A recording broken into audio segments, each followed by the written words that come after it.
Gold, trusted gold buyers. మీరు తాకట్టు పెట్టిన బంగారాన్ని విడిపించి ఈ రోజు ఉన్న మార్కెట్ ధరకు కొనబడను.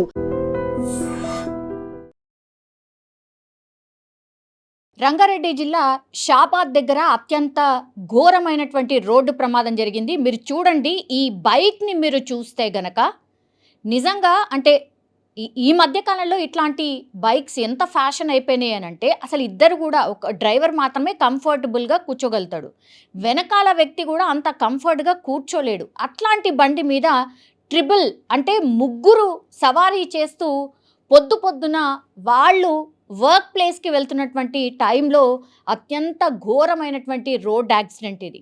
అంటే ఇది చేవెళ్ళకు దగ్గర చేవెళ్ళ రూట్ ఇది. చేవెళ్ళ రూట్లో ఈ మధ్యకాలంలో చాలా అంటే చాలా ఎక్కువ యాక్సిడెంట్ జరుగుతున్నాయి. అండ్ ఇట్లాంటి బైక్ మీద ముగ్గురు సవారీ చేయడం అండ్ కొద్దిగా పొద్దున పూట అంటే ఇంకా తెల్లవారలేదు ఆ టైంలో వీళ్ళు ముగ్గురు కూడా 6 గంటల డ్యూటీకని వెళ్తున్నటువంటి టైంలో జరిగినటువంటి సంఘటన ఇది. మరి బైక్ స్పీడ్ ఎంత ఉంది, అట్లాగే వీళ్ళని ఢీకొట్టింది ఒక కంటైనర్ లారీ అత్యంత వేగంగా ఢీకొట్టినట్టుగా కూడా చెప్తున్నారు. అయితే మరి కంటైనర్ లారీ డ్రైవర్కి ఈ బైక్ మీద ఉన్నటువంటి వ్యక్తులు కనిపించలేదా, లేకపోతే బైక్ కనిపించలేదా, ఏం జరిగింది ఏంటి అనేది కూడా పోలీసులు కేసు అయితే నమోదు చేశారు. ఇప్పుడు మృతి చెందినటువంటి వ్యక్తులు ఎవరైతే ఉన్నారో వీళ్ళందరూ కూడా రోజువారీ కూలీలు చేసేటటువంటి వ్యక్తులు.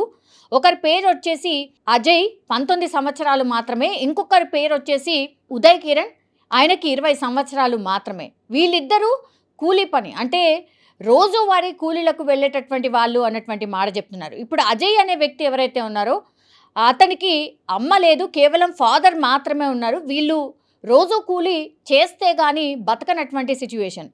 ఇంకొక వ్యక్తి పేరు వచ్చేసి షాబాద్ అని కూడా చెప్తున్నారు. ఇప్పుడు ఆ షాబాద్ అనే వ్యక్తిని హుటాహుట్న హాస్పిటల్కి అయితే తరలించారు.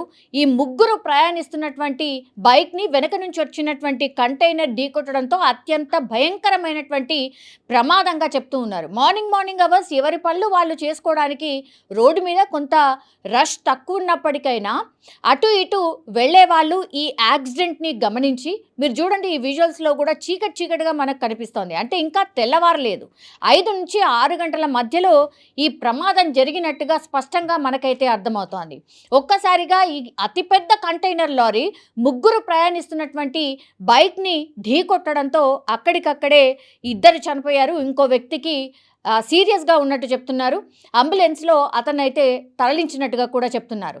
సో ఈ ప్రమాదానికి గల కారణం ఏంటి? ఇప్పుడు కంటైనర్ వాళ్ళది తప్ప, లేదంటే ఈ బైక్ మీద ప్రయాణిస్తున్నటువంటి వ్యక్తులు మరి అత్యంత వేగంగా వెళ్తూ ఉన్నారా, ఓవర్టేక్ చేసేటటువంటి టైంలో ఈ ప్రమాదం జరిగిందా, ఏం జరిగింది అనేది కూడా తేల్చే పనిలో పోలీసులు అయితే కనిపిస్తున్నారు. కానీ ఒక్కసారిగా ఈ యాక్సిడెంట్ జరగడం పూర్తిగా రక్తపు మడుగులో వాళ్ళిద్దరు కూడా అక్కడికక్కడే అంటే లారీ ఢీకొట్టిన తర్వాత వాళ్ళు అత్యంత భయంకరంగా నుజ్జునుజ్జు అయిపోయాయి. వాళ్ళ బాడీస్ అంతా కూడా నుజ్జునుజ్జు అయిపోయాయి. పూర్తిగా ఇద్దరైతే స్పాట్లోనే చనిపోయారు. ఇంకొక వ్యక్తికి అత్యంత సీరియస్గా ఉంది, అతన్నైతే అంబులెన్స్లో తరలించిన పరిస్థితి అయితే కనిపిస్తోంది. సో ఇట్లాంటి రోడ్డు ప్రమాదాలు దట్టు వీకెండ్స్ అంటే ఎక్కువ మట్టుకే either Saturday Sunday, Friday Saturday Sunday ఇట్లాంటి డేస్లోనే ఎక్కువగా ప్రమాదాలు జరుగుతున్నాయి. ఇప్పుడు మార్నింగ్ అవర్స్ డ్యూటీకి వెళ్ళాలని వీరు వెళ్తున్నారు కాబట్టి మరి ఐదర్ ఈ కంటైనర్ నడుపుతున్నటువంటి వ్యక్తి అయినా మద్యం మత్తులో ఉన్నాడా, లేకపోతే వీళ్ళు ముగ్గురు ప్రయాణిస్తున్నటువంటి బైక్ ఎవరైతే డ్రైవ్ చేస్తున్నారో అతను ఏమైనా మద్యం సేవించున్నాడా అనే కోణంలో కూడా పూర్తి స్థాయిలో పోలీసులు అయితే దర్యాప్తు చేస్తున్నారు. ఒక్కసారిగా విషాదం అయితే నెలకొంది. ముగ్గురు కూడా చాలా చిన్న వయసు వాళ్ళు ఈరోజు మార్నింగ్ అత్యంత భయంకరమైనటువంటి రోడ్ యాక్సిడెంట్లో చనిపోవడం అయితే జరిగింది.